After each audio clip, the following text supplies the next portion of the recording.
દેવધરમાં જોવા મળ્યા દિલ હચમચાવતા દ્રશ્યો। દેવધરના નાવાડીહી રેલવે ફાટક પર ટ્રક અને ટ્રેન વચ્ચે ટક્કર થઈ। જો કે ટ્રેનના લોકો પાયલટની સતર્કતાને કારણે મોટી રેલ દુર્ઘટના થતા રહી ગઈ હતી। ટ્રેન એન્જિન અને ટ્રકની ટક્કરમાં બે બાઇક ઝપેટમાં આવી જતા બંને ક્ષતિગ્રસ્ત થયા।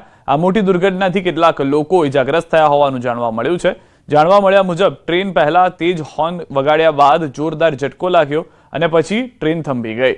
જ્યારે લોકોએ જોયું તો ટ્રેનની ટ્રક સાથે ટક્કર થઈ હતી। સૂત્રો મુજબ રેલવે ફાટક ખરાબ હતું, જેની સૂચના રેલવે અધિકારીને આપવામાં આવી હતી અને સિગ્નલ લાલ જોવા મળતું હતું।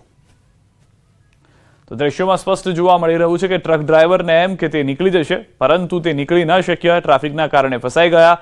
ટ્રેનના લોકોમોટિવ પાયલોટ તરફથી પોતાની બુદ્ધિનો ઉપયોગ કરવામાં આવ્યો અને હોર્ન વગાડ્યા બાદ તુરંત બ્રેકને લગાવવામાં આવી હતી, જેના કારણે મોટી દુર્ઘટના થતા બચી ગઈ હતી।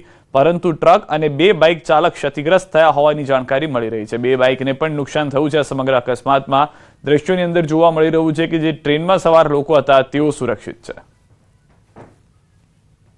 पीछे हाँ खड़ा था, आगे निकल गया था। उसी बीच में जो बाइक वाला कूद के भागा तो बाइक ट्रक के नीचे चला गया।